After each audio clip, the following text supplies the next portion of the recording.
Hi, I am Dr. Shankar, consultant ENT surgeon. I am having my own ENT centers and I am also consultant in Apollo and Malti Manipal Hospital, Jayanagar.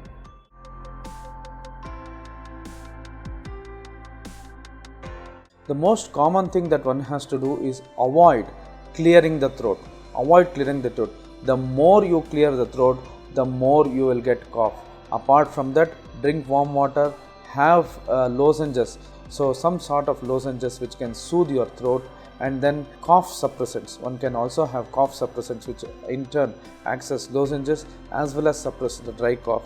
Along with a cough suppressant syrup also can help you recover from the dry cough or the treatment of the dry cough.